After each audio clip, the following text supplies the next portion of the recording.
Hello students, myself Rashmi Tripathi, Assistant Professor, B.Ed Department, RKG Educational College, Lucknow.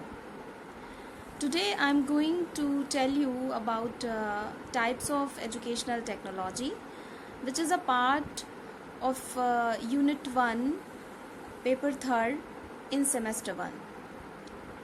Let us see. Paper 3rd of Semester 1 is technological perspective of education, अर्थात शिक्षा के तकनीकी परिप्रेक्ष्य।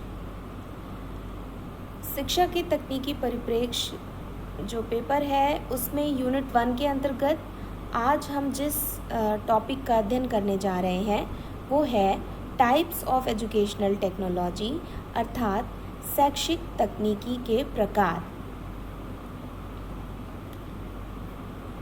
शैक्षिक तकनीकी के प्रकार या अप्रोचेज ऑफ एजुकेशनल टेक्नोलॉजी अर्थात शैक्षिक तकनीकी के उपागम, इन्हीं प्रकारों को उपागम भी कहा जाता है। इनके बारे में सबसे पहली बार बात की थी लम्सडेन ने, और लम्सडेन के अकॉर्डिंग जो डिवीज़न है वो इस तरह है: 3 टाइप्स ऑफ एजुकेशनल टेक्नोलॉजी और अप्रोचेज, और वो है हार्डवेयर अप्रोच अर्थात कठोर शिल्प उपागम, सॉफ्टवेयर अप्रोच अर्थात कोमल शिल्प उपागम, और third one is system approach या प्रणाली विश्लेषण। फिर हम आते हैं हार्डवेयर अप्रोच के अंतर्गत, जिसको सिल्वरमैन ने रिलेटिव टेक्नोलॉजी कहा है, अर्थात सापेक्षिक तकनीकी। इसको एजुकेशनल टेक्नोलॉजी 1 भी कहा जाता है। जैसे कि हम पिक में देख रहे हैं, इसमें जितने भी उपकरण या मशीनें दिखाई गई हैं वो सारी कंक्रीट फॉर्म में हैं। इनको हम देख सकते हैं, छू सकते हैं, और जो कठोर रूप में हमारे सामने रहती हैं, जैसे कंप्यूटर है और कंप्यूटर के डिफरेंट पार्ट्स जिनकी हेल्प से हम उस मशीन को ऑपरेट करते हैं, जैसे माउस, प्रोजेक्टर वगैरह इसमें शामिल किया जाता है, floppy disk, pen drive, CD, OHP, ये जितने भी मशीन हैं इन सबको हम हार्डवेयर अप्रोच में शामिल करते हैं। इसको जैसे बताया कि एजुकेशनल टेक्नोलॉजी 1 कहा जाता है। सेकंड है इसमें based on the application of physical sciences. ये जो अप्रोच है वो भौतिक विज्ञान के सिद्धांतों पर आधारित है और उसी के हिसाब से काम करती है। कहीं ना कहीं भौतिक विज्ञान के सिद्धांतों का अनुप्रयोग ही है hardware approach. Third one is focuses on developing electromechanical equipments. ये इलेक्ट्रोमैकेनिकल उपकरणों के निर्माण पर ध्यान देता है, अर्थात ऐसे मशीनें और उपकरण बनाए जा सकें टेक्नोलॉजी की सहायता से जो इलेक्ट्रोमैकेनिकल हों और जिनकी निर्माण से और जिनके प्रयोग से जो शिक्षण अधिगम प्रक्रिया है उसे सरल, प्रभावी और रुचिपूर्ण बनाया जा सके। फॉर एग्ज़ाम्पल हम इसमें जो चीज़ें रखते हैं, अगर टीचिंग लर्निंग प्रोसेस के अनुसार हम अपने उदाहरणों को रखें तो उसके अंतर्गत हम ऑडियो विजुअल एड्स को शामिल करते हैं। बहुत सामान्य भाषा में हार्डवेयर अप्रोच को ऑडियो विजुअल एड्स भी कहते हैं, और इसके अंतर्गत वो सारे दृश्य श्रव्य उपकरण आते हैं जिनको हम कक्षागत क्रिया में यूज़ करते हैं, जैसे कि chart, model, film strip, slides, और आजकल जैसे और आधुनिक मशीनें हैं तो ओवरहेड प्रोजेक्टर, कंप्यूटर, ये सारी चीज़ें भी इसके एग्जाम्पल हैं। फिर ये जो हार्डवेयर अप्रोच है ये 3 चीज़ों पर मुख्यतः ध्यान देती है या फोकस करती है। फर्स्ट है प्रिजर्वेशन ऑफ नॉलेज, अर्थात ज्ञान का संचयन। ज्ञान का संचयन इस तरह से कि जो कठोर शिल्प उपागम हैं वो फ्लॉपी डिस्क, पेन ड्राइव, इन सब के माध्यम से जो भी कंटेंट है, जो विषय वस्तु है या सिखाया हुआ ज्ञान है, उसको हम इन सब की सहायता से संचित करके रख लेते हैं। तो इस तरीके से हार्डवेयर अप्रोच प्रिजर्वेशन करता है ज्ञान का। और सिर्फ प्रिजर्वेशन तक ही सीमित नहीं है, बल्कि अगला स्टेप है ट्रांसमिशन ऑफ नॉलेज, अर्थात ज्ञान का अग्रसरण। जो हार्डवेयर अप्रोच है वो ज्ञान का अग्रसरण करने का भी काम करती है। किस तरीके से? जैसे हमने जो भी ज्ञान संचित किया है मशीनों में, डिफरेंट टाइप की जो मशीन्स हैं उनमें जो हमने सेव करके रख दिया है मटेरियल, लर्निंग मटेरियल, उसको हम इन्हीं इलेक्ट्रोमैकेनिकल टूल्स की सहायता से या इक्विपमेंट की सहायता से आगे वाली पीढ़ी तक हम पहुंचाते हैं। जैसे पेन ड्राइव में हमने सेव कर लिया कोई कंटेंट और फिर हमने उसको ट्रांसफ़र कर दिया दूसरे बच्चे तक या जो हमारे स्टूडेंट हैं उनके तक, फिर उन्होंने अपनी ड्राइव फिर सेव कर लिया, फिर आगे आने वाले लोगों को उसको दिया। तो इस तरीके से जो ज्ञान है उसको संचित भी करता है और अग्रसारित भी करता है। फिर लास्ट है इसमें एडवांसमेंट ऑफ नॉलेज।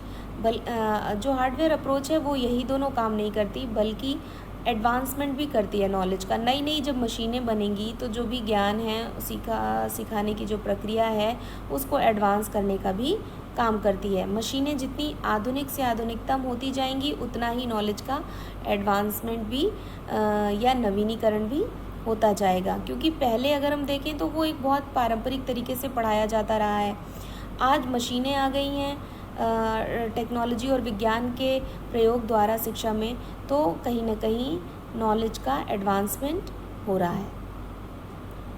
फिर हम लोग आते हैं टेक्नोलॉजी इन एजुकेशन के बारे में जानने में। एजुकेशनल टेक्नोलॉजी के अंतर्गत दो जो कंसेप्ट हैं वो बहुत इम्पॉर्टेंट हैं और उनमें जो सबसे अहम हैं वो है टेक्नोलॉजी इन एजुकेशन और टेक्नोलॉजी ऑफ एजुकेशन। सामान्यतः हम इन दोनों संप्रतियों में भेद करने में कंफ्यूज हो जाते हैं, तो उस कंफ्यूजन को दूर करने के लिए इस डिफरेंस को समझना बहुत ज़रूरी है। टेक्नोलॉजी इन एजुकेशन की जब हम बात करते हैं तो उसके अंतर्गत हार्डवेयर अप्रोच को शामिल किया जाता है। जैसे कि हम इस स्लाइड में देख रहे हैं, hardware approach is equal to technology in education. Hardware approach के अंतर्गत जितनी भी मशीनें और उपकरण आते हैं उन सभी को हम टेक्नोलॉजी इन एजुकेशन कहते हैं, क्योंकि वो मशीनें एजुकेशन में तकनीकी का प्रयोग हो रहा है, तो इसलिए हम उसको टेक्नोलॉजी इन एजुकेशन कहते हैं। अब आते हैं टेक्नोलॉजी ऑफ एजुकेशन में। तो टेक्नोलॉजी ऑफ एजुकेशन के अंतर्गत सिर्फ हार्डवेयर अप्रोच नहीं बल्कि वो तीनों अप्रोचेज शामिल की जाती हैं जिनको हमने अभी पहले की स्लाइड्स में पढ़ा है। जैसे कि आप इस स्लाइड में देख रहे हैं, हार्डवेयर अप्रोच, सॉफ्टवेयर अप्रोच और सिस्टम अप्रोच। मतलब जो तीनों टेक्नोलॉजी हैं, टेक्नोलॉजी एजुकेशनल टेक्नोलॉजी 1, 2 और 3, इन तीनों को मिला करके हम टेक्नोलॉजी ऑफ एजुकेशन कहते हैं। तो मुझे लगता है अब ये क्लियर है कि टेक्नोलॉजी इन एजुकेशन क्या है और टेक्नोलॉजी ऑफ एजुकेशन क्या है। चलते हैं अगली स्लाइड में। अब हम लोग जानते हैं सॉफ्टवेयर अप्रोच के बारे में विस्तार से। सॉफ्टवेयर अप्रोच या कोमल शिल्प उपागम को सिल्वरमैन ने कंस्ट्रक्टिव एजुकेशनल टेक्नोलॉजी भी कहा है, अर्थात संरचनात्मक शैक्षिक तकनीकी। इस पिक्चर में हम लोग देख रहे हैं कि इसके अंतर्गत सारी एब्स्ट्रैक्ट थिंग्स को शामिल किया जाता है। बुक्स हालांकि हम देख सकते हैं, लेकिन बुक के अंदर जो ज्ञान हम सीखेंगे उसको हम नहीं देख सकते हैं। तो अगर बहुत साधारण भाषा में हम हार्डवेयर और सॉफ्टवेयर को समझना चाहें, हार्डवेयर सॉफ्टवेयर अप्रोच और उनके बीच के भेद को समझना चाहें, तो बहुत सामान्य भाषा में हम कह सकते हैं कि हार्डवेयर अप्रोच के अंतर्गत मशीनें आती हैं और कॉन्क्रीट चीज़ें आती हैं, और सॉफ्टवेयर अप्रोच में हम उन वस्तुओं को शामिल करते हैं जो एब्स्ट्रैक्ट फॉर्म में हैं, अर्थात ज्ञान या ज्ञान को सर्च करने के लिए जितने भी इंजन और जो चीज़ें प्रयोग की जाती हैं उन सभी को हम सॉफ्टवेयर अप्रोच के अंतर्गत रखते हैं। जैसे कि इस पिक में हैं, बुक्स हैं, मोजिला फायरफॉक्स का सिंबल है, क्रोम का सिंबल है, माइक्रोसॉफ्ट ऑफिस का है, इंटरनेट का है। डिफरेंट टाइप के सिंबल्स दिखाए गए हैं जिनका हम यूज़ करते हैं किसी भी नॉलेज को सीखने में, कहीं से ढूंढने में, वो सारी चीज़ें इसके अंतर्गत आती हैं। सॉफ्टवेयर अप्रोच को एजुकेशनल टेक्नोलॉजी 2 भी कहा जाता है।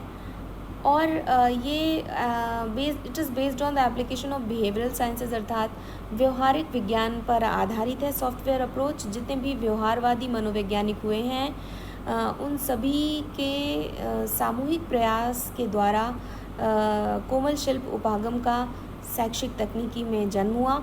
और महत्वपूर्ण भूमिका इसमें हम मानते हैं स्किनर की, जिन्होंने प्रोग्राम्ड इंस्ट्रक्शन जैसा टूल विकसित किया, जिसके द्वारा जो शिक्षण अधिगम प्रक्रिया है उसे मनोवैज्ञानिक सिद्धांतों पर आधारित किया गया।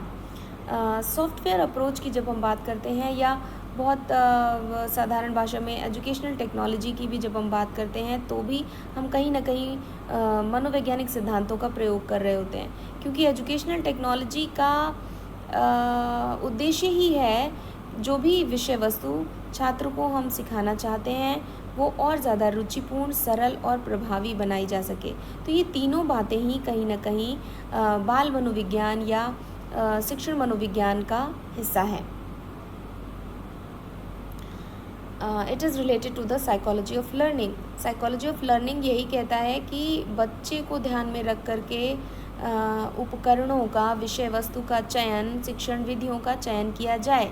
तो और जो सॉफ्टवेयर अप्रोच है वो कहीं ना कहीं अधिगम की मनोविज्ञान से संबंधित है। It is known as instructional technology, teaching technology and behavioural technology. अर्थात इसको हम इंस्ट्रक्शनल टेक्नोलॉजी अर्थात निर्देशात्मक तकनीकी, शिक्षण तकनीकी और व्यवहारिक तकनीकी के रूप में भी जानते हैं। ये तीनों नाम हैं सॉफ्टवेयर अप्रोच के। कभी हम इसको टीचिंग टेक्नोलॉजी कह लेते हैं, कभी हम इसको बिहेवियरल टेक्नोलॉजी कह लेते हैं, और कभी हम इसको इंस्ट्रक्शनल टेक्नोलॉजी कह लेते हैं, क्योंकि क्लास में छात्रों को इंस्ट्रक्ट करने में भी हम बहुत सारे ऐसे सिद्धांतों और टूल्स का यूज़ करते हैं जो सॉफ्टवेयर अप्रोच की देन है। तो इस तरीके से हम ये देखते हैं कि जो भी सॉफ्टवेयर अप्रोच के अंतर्गत सीखा हुआ ज्ञान है वो कहीं ना कहीं हमारे व्यवहार में परिवर्तन लाता है, इसलिए हम इसको बिहेवियरल टेक्नोलॉजी भी कहते हैं। फॉर एग्ज़ाम्पल, इसके अंतर्गत हम जिन जिन चीज़ों को शामिल करते हैं वो है लर्निंग मटेरियल, अधिगम सामग्री, टूल्स ऑफ एजुकेशन, शिक्षा के उपकरण, और टीचिंग लर्निंग स्ट्रैटेजीज़ अर्थात शिक्षण अधिगम रणनीतियाँ जो हैं। अर्थात इसके अंतर्गत हम उन विधियों का प्रयोग करते हैं, उस मटेरियल का प्रयोग करते हैं जो शिक्षण अधिगम प्रक्रिया को और अच्छा बनाने का काम करता है। ये जो अप्रोच है वो 3 चीज़ों पर फोकस करती है। पहली है इनपुट, दूसरा प्रोसेस और तीसरा आउटपुट। इनपुट के अंतर्गत इसको हम हिंदी में अदा कहते हैं, और इसके अंतर्गत कक्षा में जाने से पहले जितनी भी तैयारी शिक्षक करता है उन सबको शामिल किया जाता है। अर्थात जो प्रिपरेटरी फेज़ होता है उसको हम इनपुट के अंतर्गत रखते हैं। दूसरा है प्रोसेस। प्रोसेस जैसे कि नाम से ही स्पष्ट हो रहा है, प्रक्रिया। क्लास में जाने के बाद टीचर स्टूडेंट से जो इंटरेक्शन करता है, ज्ञान को सिखाने की कोशिश करता है, या जो भी क्लासरूम एक्टिविटी होती है उन सबको हम प्रोसेस के अंतर्गत रखते हैं। फिर है आउटपुट। आउटपुट में हम मूल्यांकन प्रक्रिया को शामिल करते हैं, और इसके लिए भी हम जिन भी मनोवैज्ञानिक विधियों का और जो आधुनिकतम विधियां हैं उनका प्रयोग करते हैं, वो सारी चीज़ें आउटपुट के अंतर्गत रखी जाती हैं। आजकल मशीनों के आगमन और मनोविज्ञान के नए नए सिद्धांतों के आगमन के कारण मूल्यांकन की भी बहुत सारी नई नई विधियां आ गई हैं, जिन्होंने शिक्षक और उसके साथ साथ छात्र के मूल्यांकन की जो प्रक्रिया है उसको और सरल बनाने का प्रयास किया है। अब हम लोग आते हैं हार्डवेयर और उससे संबंधित सॉफ्टवेयर के बारे में जानते हैं। हार्डवेयर और सॉफ्टवेयर के बीच का जो डिफरेंस है उसको समझना बहुत ज़रूरी है, और वो इस स्लाइड के माध्यम से क्लियर होगा। हार्डवेयर अप्रोच के अंतर्गत, जैसे कि हमने पहले भी बात की है कि हम मशीन्स को रखते हैं, तो अब उस मशीन, जो भी पर्टिकुलर मशीन है उसका सॉफ्टवेयर क्या होगा। जैसे कि यहाँ पे दिखाया गया है OHP अर्थात ओवरहेड प्रोजेक्टर, तो इसका सॉफ्टवेयर है ट्रांसपेरेंसीज, OHP एक मशीन है और ट्रांसपेरेंसीज पे जो मटेरियल है उसको लिख करके हम OHP की सहायता से पढ़ाते हैं। तो ट्रांसपेरेंसीज उसके सॉफ्टवेयर के अंतर्गत आता है। फिर इसी तरह से कंप्यूटर, तो कंप्यूटर का सॉफ्टवेयर हो जाएगा कंप्यूटर प्रोग्राम। फिर नेक्स्ट है स्लाइड प्रोजेक्टर। जो स्लाइड प्रोजेक्टर होते हैं उसके लिए सॉफ्टवेयर हो जाएगा उसमें यूज़ होने वाली स्लाइड्स। फिर आता है चॉक बोर्ड या ब्लैक बोर्ड। तो ब्लैक बोर्ड में हम किससे लिखते हैं? चॉक से, तो चॉक उसका सॉफ्टवेयर है। फिर नेक्स्ट है ऑडियो रिकॉर्डर। जो रिकॉर्डर होता है जिसमें अपनी वॉइस रिकॉर्ड करते हैं, तो वो एक मशीन है, तो वो हार्डवेयर है। और जो रिकॉर्डेड मटेरियल है, जो उसमें हमने चीज़ रिकॉर्ड कर दी है, उसको हम सॉफ्टवेयर के अंतर्गत रखते हैं। फिर नेक्स्ट है प्लेन पेपर, सादा कागज़। सादा कागज़ एक हार्डवेयर है और जब हम उसमें कुछ लिख देते हैं तो वो जो लिखित सामग्री है, रिटन मटेरियल, वो सॉफ्टवेयर के अंतर्गत आता है। तो इस स्लाइड के माध्यम से आई थिंक कि ये आपका जो कंसेप्ट है वो क्लियर हो जाएगा कि हार्डवेयर क्या होता है और उसके सॉफ्टवेयर क्या होते हैं। या अगर टीचिंग लर्निंग प्रोसेस की हम बात करें तो उसमें भी हम किन हार्डवेयर्स का यूज़ करते हैं और एक्चुअली सॉफ्टवेयर अप्रोच कहाँ पर यूज़ हो रही है। इन एग्ज़ाम्पल से ये बात क्लियर हो जाती है। अब समरी सारांश रूप में आज हम लोग देखें कि हमने किन किन बिंदुओं पर बात की है। तो सबसे पहले हमने जाना कि शैक्षिक तकनीकी के प्रकार या अप्रोचेस कौन से हैं। जैसे कि बेसिकली 3 तरीके के प्रकारों की हमने बात करी और विस्तार से फिर हमने जाना हार्डवेयर टेक्नोलॉजी के बारे में या कठोर शिल्प उपागम। फिर नेक्स्ट है सॉफ्टवेयर टेक्नोलॉजी या कोमल शिल्प उपागम। फिर टेक्नोलॉजी इन एजुकेशन क्या होता है और टेक्नोलॉजी ऑफ एजुकेशन क्या होता है। इन दोनों को हमने अलग अलग जाना और फिर दोनों का डिफरेंस भी क्लियर हुआ। फिर hardware and their related software, अर्थात जो हार्डवेयर हैं, हार्डवेयर अप्रोच हमने पढ़ी, लेकिन उसके बाद हार्डवेयर्स कौन कौन से हैं और उनसे संबंधित कौन कौन से सॉफ्टवेयर हैं जिनका हम शिक्षण अधिगम प्रक्रिया में प्रयोग करते हैं, उनके बारे में हमने क्लियरली जाना। तो आज के वीडियो में इतना ही। मिलते हैं अगले वीडियो में एक नए टॉपिक के साथ। तब तक के लिए थैंक यू।